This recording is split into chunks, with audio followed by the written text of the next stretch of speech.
عليكم. ازيكم يا حبايبي، عاملين ايه؟ يا رب تكونوا بخير دايما وبأحسن حال يا رب، اللهم امين.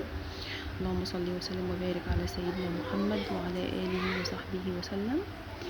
بسم الله. نبدأ كده النهارده هنعمل لهم كيكة كريم كراميل سهل وبسيط، ما بياخدش اي وقت خالص، هي مش صعبة صراحة يعني جربوها بس اول مرة كده وهتحسوا ان الموضوع سهل خالص وبسيط وتستاهل. بسم الله. ده باكل كريم كراميل. طبعا الكراميل ده للتزيين، الكريم كراميل ده اللي احنا هنستخدمه في المكونات دي كلها.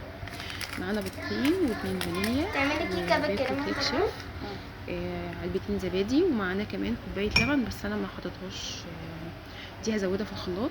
تمام. وواحد وربع سكر. اللي عايزه مسكره يخلي الواحد ونص زي ما هي، لان الكراميل معاه يبقى كله سكر يعني. تمام. ومعانا كوبايه الا ربع زيت. هنحط بقى باكل كيك شيف مع المقدار الدقيق اللي هو 2.5 دقيق. دي كوبايه اللبن اللي احنا هنزودها في الخلاط مع الخليط اللي هو كوبايه الزيت، كوبايه الا ربع زيت وكوبايه السكر واتنين زبادي بس. تمام.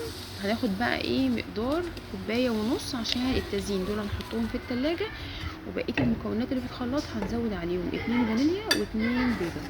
تمام.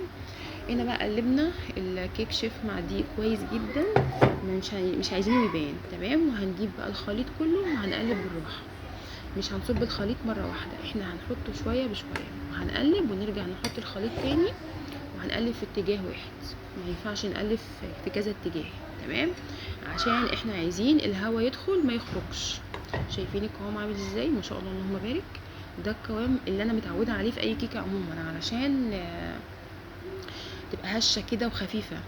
تمام. ما تنفعش تكون سايله خالص الكيكه عموما يعني. شايفين انا بوريك القوام عشان تتاكدوا الدرجه بتاعته عامله ازاي. هنجيب بقى القالب بتاعنا وهندهنه بقى شويه زيت صغيرين ورشه من الدقيق. تمام. الخليط بتاعنا جاهز. طبعا درجة الحرارة عالية، كل خطوة بتعمليها لازم تربي تاني عشان ما تبقاش حتة عالية وحتة واطية، تبقى معاكي بنفس المستوى. جهزنا الخليط بتاعنا. طبعا احنا قبل ما ندخل الخليط نكون مسخنين الفرن قبلها ب10 دقايق. المفروض نار متوسطة فوق او تحت او درجة حرارة 180. مش بتاخد اي وقت خالص، يعني من ربع ساعة هتبدأ تستوي، بس انت عينك عليها ولازم تشمي ريحتها عشان هي بتستوي ما شاء الله بسرعة جدا يعني. اول طبعا ما بتخرج احنا بنخرمها وبنسيبها كده نص ساعة تهدى، مش بنصب الخليط على طول. هنجيب بقى الخليط بتاعنا من التلاجة. انا بحب ان انا احط كوب ونص عشان يبقى زي ما انتوا شايفين، هتشوفوا الصورة اللي بعدين.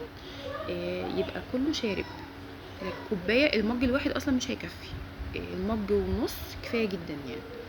تمام.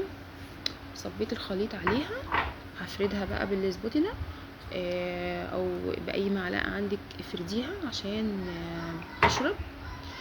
وبعدين بقى هنجيب الكريم كراميل، هنجيب الكراميل بتاعنا، وخدوا بالكم عشان هو بيبقى تقيل، بالراحه وانتوا بتعملوا عشان ما تصبوش كله مره واحده. والفتحه ما تفتحوهاش كبيره، خليها فتحه يعني تكون متوسطه. هنزين بقى التزيين اللي انتوا حابينه، عايزين زجزاج ماشي، بالطول ماشي، اللي انتوا عايزينه. الشكل ده اختيار ليكوا انتوا. تمام. على فكره هي ما شاء الله، عارفين كيكه التوينكس؟ هي بتبقى جميله كده زيها، يعني خفيفه وهشه وحاجه صحيه ما هتاكلوها كده تحسوا انتوا بتاكلوا جاتو، مش بتاكلوا كيكه خالص يعني. هي ما شاء الله اللهم بارك، تحفه وخفيفه والاطفال بيعشقوها حرفيا يعني. انسي اي كيكه انت عملتيها في حياتك مش هتعملي غيرها. بصوا سهله جدا، بس اهم حاجه لازم تستوي كويس، لازم تكون لونها جولد غامق من فوق ومن تحت، ما ينفعش تكون طريه لان الصوص بيطغيها في العموم يعني. جربوها وان شاء الله هتعجبكم وهتعتمدوها. الله العظيم الله العظيم لا اله الا الله. مش هتاكلوا من بره حاجه تانية خالص من الحلويات غيرها ان شاء الله. وبعدين كمان يعني الصيف لما يعدي في الشتاء هتلاقوا نفسكم بتعملوها كل شويه، وخفيفه ومش تقيله. بس اهم حاجه السكر بتاعها يكون مظبوط. لو بتحبوها سكرها قوي، يعني الناس اللي بتحب الحاجه السكريه خلي المقدار كوبايه وربع، معتدل كوبايه واحده بس من السكر. فقط لا غير. شايفين ما شاء الله كرمله. انا عايزه اقول لكم ان الحروف دي اي حد بيحب الحروف مش هياكل غير الحروف. تحفه ما شاء الله.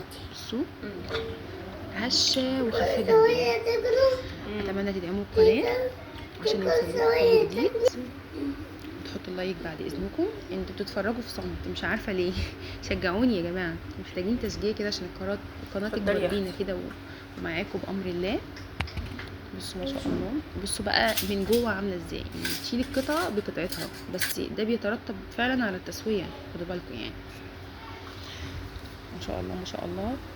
هنا بقى كان عادل جوزي لسه صاحي من النوم، فقال لي انا عايز شويه حاجه ساقعه، وهو بيموت في حاجه اسمها حاجه مسكره اول ما بيصحى من النوم يعني.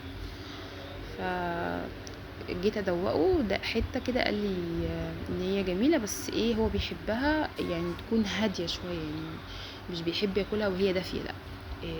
يعني مثلا على بالليل كده تاني يوم بتبقى روعه مع كوبايه نسكافيه، كوبايه شاي.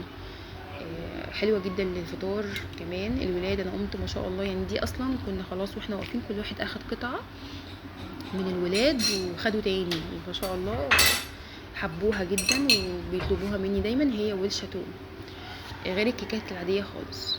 بصوا ما شاء الله اللهم بارك. الصوص بقى لما ينزل عليها كده بيديها مذاق رائع يعني، ما شاء الله.